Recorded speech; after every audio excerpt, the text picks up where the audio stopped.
How to run 1000 kilometers. One step at a time. Going for a run every other day of the week, you might not see the overall progress you make over the year. But summing all these kilometers together, you might be surprised how active you actually are. The same holds true when learning. Well, it might be overwhelming in the beginning when you learn for a big exam or start learning a totally new discipline. Every field of learning can be mapped to little steps that can be learned within a week. For example, when I was starting to learn music production, after finishing the first courses on the topic and watching multiple videos, I started to understand there are some topics from the music theory I need to master, some skills in using the music production software, and some routines that make the empty music sheet fill in with notes for melody, bass, chords, and drums. Each of these elements compose of further skills, all of which can be simply noticed and mapped. It is a worthwhile investment of your time to map this learning whenever you start to learn something new. If it is learning for an exam, you can use your textbook chapters or curriculum to design such a map quickly. Then, when planning your learning, focus on one subject at a time. Explore it, take notes, and move to the next ones. There are two ways of mapping content I use that help me to get a grasp of big picture of learning. Mind map as a more visual tool, and spreadsheet as a tool that helps me to monitor my learning more. While designing a mind map, you start with the big categories and then go into details of each category to build the understanding of a domain of knowledge step by step.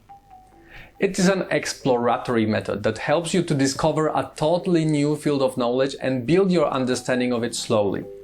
There are many free apps that help design beautiful mind maps that you can readjust, change, fold, unfold whenever you want to make it more transparent. In the attached material, you can find an article summarizing the pros and cons of them.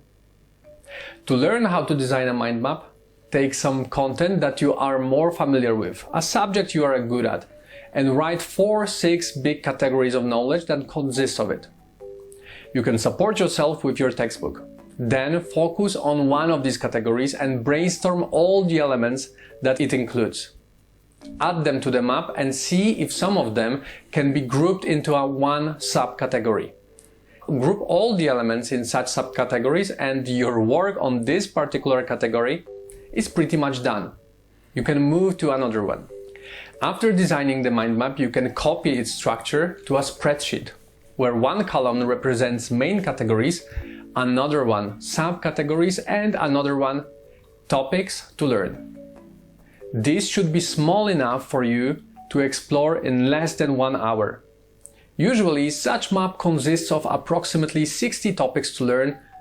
In a spreadsheet, you can mark the time you spend learning each category and your perceived mastery of the topic.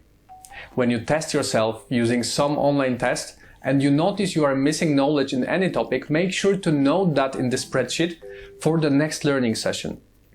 By checking how much time you have left before the exam and how many topics are left on your list, you can also make adjustment in your planning to make sure that you cover everything before the exam arrives. You can find a template spreadsheet attached to this lesson to make it even easier for you. Thanks to these simple tools, you are now equipped to walk 1000 kilometers of learning without feeling overwhelmed or tired.